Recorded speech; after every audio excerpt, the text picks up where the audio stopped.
The Great Gatsby by F. Scott Fitzgerald, Chapter 1. In my younger and more vulnerable years, my father gave me some advice that I've been turning over in my head ever since. Whenever you feel like criticizing anyone, he told me, just remember that all the people in this world haven't had the advantages that you've had. He didn't say any more, but we've always been unusually communicative in a reserved way, and I understood that he meant a great deal more than that. In consequence, I'm inclined to reserve all judgments, a habit that has opened up many curious natures to me and also made me the victim of not a few veteran bores. The abnormal mind is quick to detect and attach itself to this quality when it appears in a normal person, and so it came about in college I was unjustly accused of being a politician because I was privy to the secret griefs of wild, unknown men. Most of the confidences were unsought. Frequently, I have feigned sleep, preoccupation, or a hostile levity when I realized by some unmistakable sign that intimate revelation was quivering on the horizon. For the intimate revelations of young men, or at least the terms in which they express them, are usually plagiaristic and mated with obvious suppressions. Reserving judgments is a matter of infinite hope. I'm still a little afraid of missing something if I forget that, as my father snobbishly suggested, and I snobbishly repeat. A sense of the fundamental decencies is parceled out unequally at birth. And after boasting this way of my tolerance, I come to the admission that it has a limit. Conduct may be founded on the hard rock or the wet marshes, but after a certain point, I don't care what it's founded on. When I came back from the East last autumn, I felt that I wanted the world to be in uniform and at a sort of moral attention forever. I wanted no more riotous excursions with privileged glimpses into the human heart. Only Gatsby, the man who gives his name to this book, was exempt from my reaction. Gatsby, who represented everything for which I have an unaffected scorn. If personality is an unbroken series of successful gestures, then there was something gorgeous about him, some heightened sensitivity to the promises of life, as if he were related to one of those intricate machines that register earthquakes 10,000 miles away. This responsiveness had nothing to do with that flabby impressionability which is dignified under the name of the creative temperament. It was an extraordinary gift for hope, a romantic readiness such as I have never found in any other person, and which it is not likely I shall ever find again. No, Gatsby turned out all right at the end. It is what preyed on Gatsby, what foul dust floated in the wake of his dreams, that temporarily closed out my interest in the abortive sorrows and short-winded elations of men. So that's a lot in the first 2 pages of this novel. So we have our narrator talking, and he tells us that people tell him their secrets. He says that he's the kind of person that everybody tells them, like, what's going on with them, their dirty secrets, their dirty laundry, and he never judges them. He is not a judgy person, because that's how his parents raised him.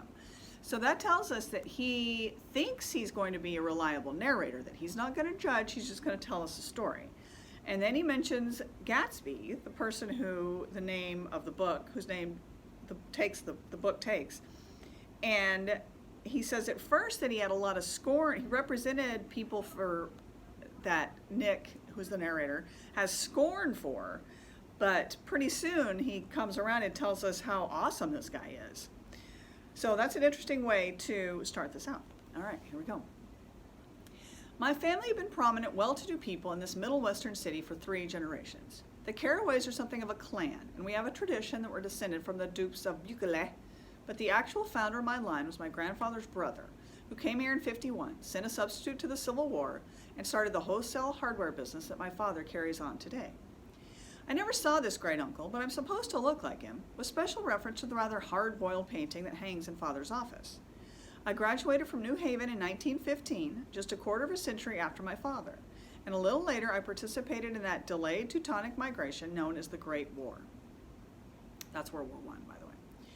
I enjoyed the counter raids so thoroughly that I came back restless. Instead of being the warm center of the world, the Middle West now seemed like the ragged edge of the universe. So I decided to go east and learn the bond business. Everybody I knew was in the bond business, so I supposed it could support one more single man. All my aunts and uncles talked it over as if they were choosing a prep school for me, and finally said, "Why, yes," with very grave, hesitant faces. Father agreed to finance me for a year, and after various delays, I came east, permanently, I thought, in the spring of '22. The practical thing was to find rooms in the city, but it was a warm season and I had just left a country of wide lawns and friendly trees. So when a young man at the office suggested that we take a house together in a commuting town, it sounded like a great idea. He found the house, a weather-beaten cardboard bungalow, at $80 a month, but at the last minute the firm ordered him to Washington, and I went out to the country alone. I had a dog, or at least I had him for a few days until he ran away, and an old Dodge and a Finnish woman who made my bed and cooked breakfast and muttered Finnish wisdom to herself over the electric stove. It was lonely for a day or so until one morning some man more recently arrived than I stopped me on the road. "How do you get to West Egg Village?" he asked helplessly. I told him, and as I walked on I was lonely no longer. I was a guide, a pathfinder, an original settler. He had casually conferred on me the freedom of the neighborhood. And so with the sunshine and the great burst of leaves growing on the trees, just as things grow in fast movies, I had that familiar conviction that life was beginning over again with the summer. There was so much to read, for one thing, and so much fine health to be pulled down out of the young, breath-giving air. I bought a dozen volumes on banking and credit and investment securities, and they stood on my shelf in red and gold like new money from the mint, promising to unfold the shining secrets that only Midas and Morgan and Maecenas knew. And I had the high intention of reading many other books besides. I was rather literary in college. One year I wrote a series of very solemn and obvious editorials for the Yale News, and now I was going to bring back all such things into my life and become again that most limited of all specialists, the well-rounded man. This isn't just an epigram. Life is much more successfully looked at from a single window, after all. It was a matter of chance that I should have rented a house in one of the strangest communities in North America. It was on that slender, riotous island which extends itself due east of New York, and where they are, among other natural curiosities, two unusual formations of land. 20 miles from the city, a pair of enormous eggs, identical in contour and separated only by a courtesy bay, jut out into the most domesticated body of saltwater in the Western Hemisphere, the great wet barnyard of Long Island Sound. They are not perfect ovals. Like the egg in the Columbus story, they are both crushed flat at the contact end, but their physical resemblance must be a source of perpetual confusion to the gulls that fly overhead. To the wingless, a more arresting phenomenon is their dissimilarity in every particular except shape and size. So he's talking about the landscape, and so if you looked at it from above, you'd be able to see that there's like two peninsulas that go out into the water, and they're round. They look like eggs. And so he's going to tell us about where he lives and how each egg is different. I lived at West Egg, the, well, less fashionable of the two, though this is a most superficial tag to express the bizarre and not a little sinister contrast between them. My house is at the very tip of the egg, only 50 yards from the Sound, and squeezed between two huge places that rented for $12,000 or $15,000 a season. The one on my right was a colossal affair by any standard. It was a factual imitation of some Hotel de Ville in Normandy, with a tower on one side, spanking new under a thin beard of raw ivy, and a marble swimming pool, and more than 40 acres of lawn and garden. It was Gatsby's mansion.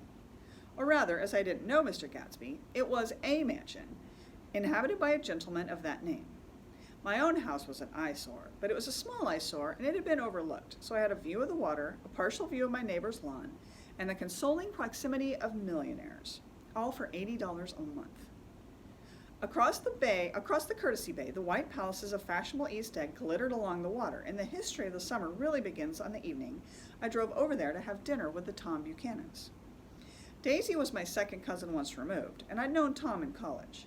And just after the war, I spent 2 days with them in Chicago. So this picture up here that I put is Gatsby, like what Gatsby's house was supposed to look like. And so Gatsby lives right next door to Nick in, where? West Egg, right? And so that's the less fashionable. So Nick is fixing to go to East Egg, which is where the old money lives, and that's where his cousin, Daisy, and her husband, Tom, live. But he doesn't know them very well.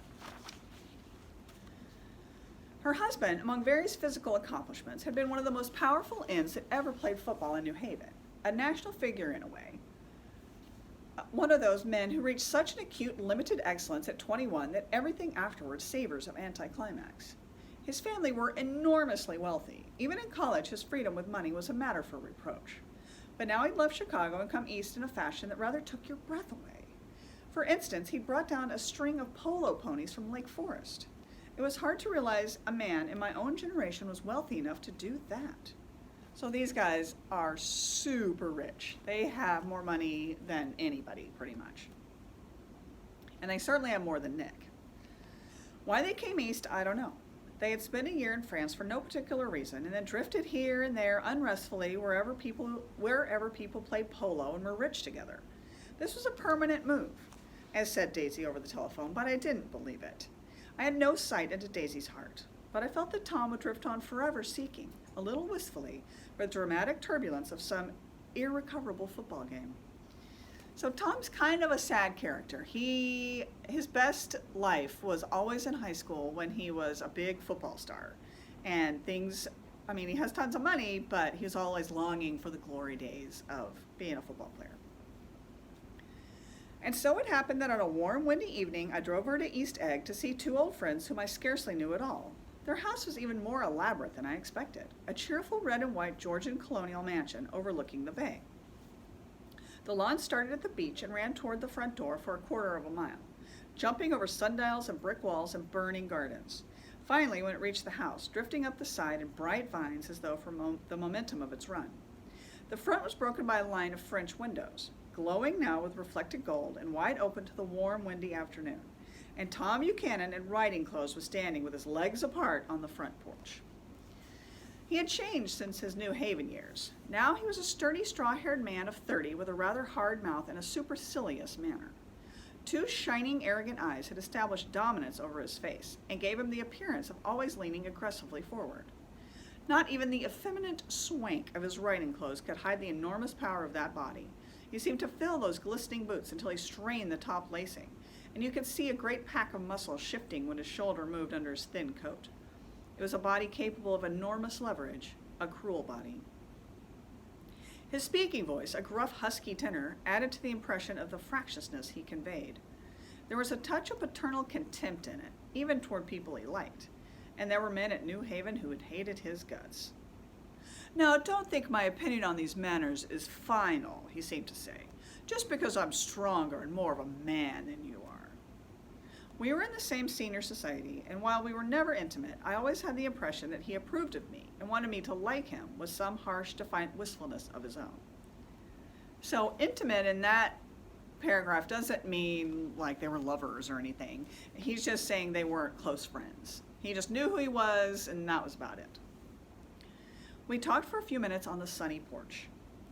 I've got a nice place here, he said, his eyes flashing about restlessly. Turning me around by one arm, he moved a broad, flat hand along the front vista, including in its sweep a sunken Italian garden, a half-acre of deep, pungent roses, and a snub-nosed motorboat that bumped the tide offshore. It belonged to Domain, the oil man. He turned me around again politely and abruptly. We'll go inside.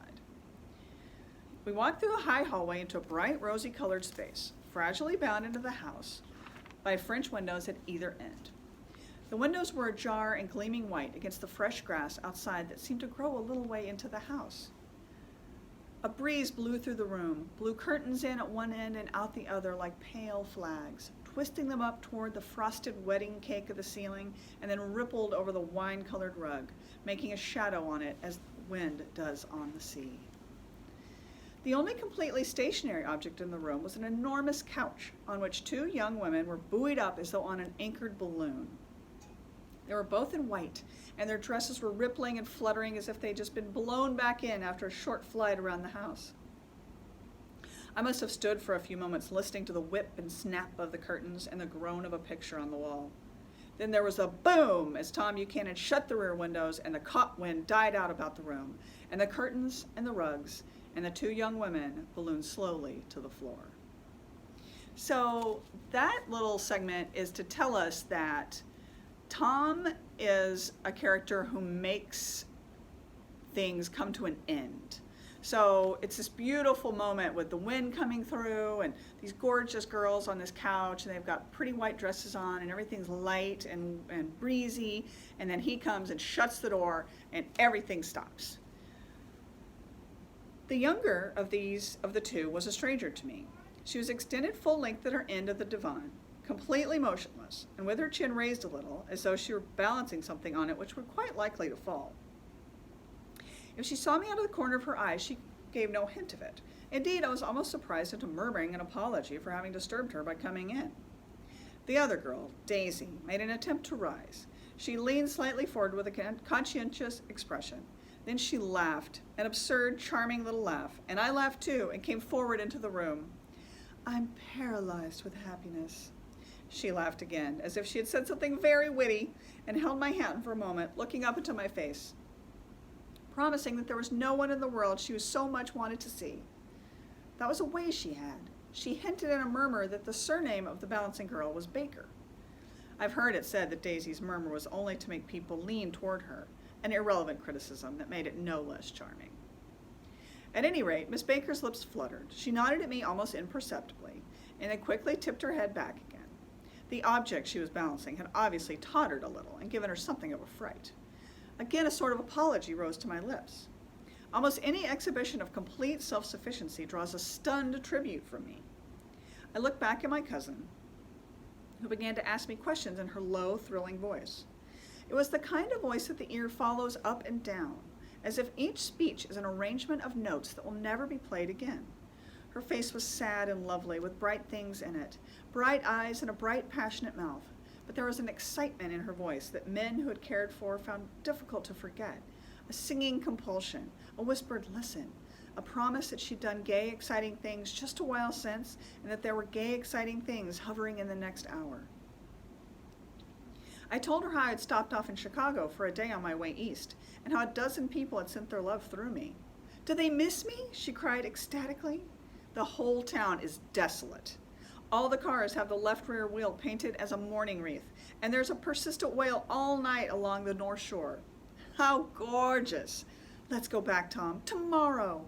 Then she added irrelevantly, "You ought to see the baby." "I'd like to." "She's asleep. She's 3 years old. Haven't you ever seen her?" "Never." "Well, you ought to see her. She's—" Tom Buchanan, who'd been hovering restlessly about the room, stopped and rested his hand on my shoulder. "What you doing, Nick?" "I'm a bondman." "Who with?" I told him. "Never heard of them," he remarked decisively. This annoyed me. "You will," I answered shortly. "You will if you stay in the East." "Oh, I'll stay in the East. Don't you worry," he said, glancing at Daisy, and then back at me as if he were alert for something more. "I'd be a goddamn fool to live anywhere else." At this point, Miss Baker said, "Absolutely," with such suddenness that I started. It was the first word she had uttered since I came into the room. Evidently, it surprised her as much as it did me, for she yawned and with a series of rapid, deft movements stood up into the room. "I'm stiff," she complained. "I've been lying on that sofa for as long as I can remember." "Don't look at me," Daisy retorted. "I've been trying to get you to New York all afternoon." "No, thanks," said Miss Baker to the 4 cocktails just in from the pantry. "I'm absolutely in training." Her host looked at her incredulously. "You are?" He took down his drink as if it were a drop in the bottom of a glass. "How you ever get anything done is beyond me." I looked at Miss Baker, wondering what it was that she got done. I enjoyed looking at her.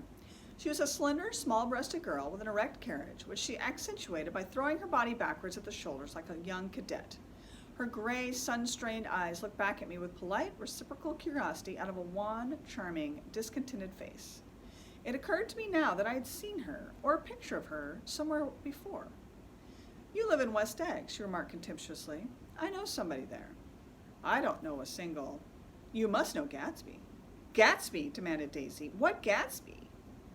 Before I could reply that he was my neighbor, dinner was announced. Wedging his tense arm imperatively under mine, Tom Buchanan compelled me from the room as though he were moving a checker to another square. Slenderly, languidly, their hands set lightly on their hips, the 2 young women preceded us out onto a rosy-colored porch, open toward the sunset, where 4 candles flickered on the table in the diminished wind. "Why candles?" objected Daisy, frowning. She snapped them out with her fingers. "In 2 weeks it'll be the longest day in the year." She looked at us all radiantly. "Do you always watch for the longest day of the year and then miss it?" "I always watch for the youngest day in the year and then miss it." We ought to plan something, yawned Miss Baker, sitting down at the table as if she were getting into bed. All right, said Daisy. What do we plan? She turned to me helplessly. What do people plan? Before I could answer, her eyes fastened with an odd expression on her little finger. Look, she complained. I heard it. We all looked. The knuckle was black and blue. You did it, Tom, she said accusingly. I know you didn't mean to, but you did do it. That's what I get for marrying a brute of a man, a great, big, hulking, physical specimen of a... I hate that word, hulking, objected Tom crossly, even in kidding. Hulking, insisted Daisy. Sometimes she and Miss Baker talked at once, unobtrusively, and with a bantering inconsequence that was never quite chatter, that was as cool as their white dresses and their impersonal eyes in the absence of all desire. They were here, and they accepted Tom and me, making only a polite, pleasant effort to entertain or to be entertained. They knew that presently dinner would be over, and a little later the evening, too, would be over and casually put away. It was sharply different from the West, where an evening was hurried from phase to phase toward its close, in a continually disappointed anticipation, or else in sheer nervous dread of the moment itself. You make me feel uncivilized, Daisy, I confessed on my second glass of corky but rather impressive claret. Can't you talk about crops or something? I meant nothing in particular by this remark, but it was taken up in an unexpected way. Civilization's going to pieces, broke out Tom violently. I've gotten to be a terrible pessimist about things. Have you read The Rise of the Colored Empires by this man Goddard? Why, no, I said, rather surprised by his tone. Well, it's a fine book, and everybody ought to read it. The idea is if we don't look out, the white race will be utterly submerged. It's all scientific stuff. It's been proved. Tom's getting very profound, said Daisy with an expression of unthoughtful sadness. He reads deep books with long words in them. What was that word Well, these books are all scientific, insisted Tom, glancing at her impatiently. This fellow's worked out the whole thing. It's up to us, who are the dominant race, to watch out, or these other races will have control of things. We've got to beat them down, whispered Daisy, winking ferociously toward the fervent sun. So not only is Tom like a big jerk, he's also a racist. And Daisy seems to kind of be making fun of him, but she's never going to call him out directly. So that's an interesting little highlight of Tom's character right there. You want to live in California, began Miss Baker, but Tom interrupted her by shifting heavily in his chair. This idea is that we're Nordics. I am, and you are, and... After an infinitesimal hesitation, he included Daisy with a slight nod, and she winked at me again. And we produced all the things that go to make civilization. Oh, science and art and all that. Do you see?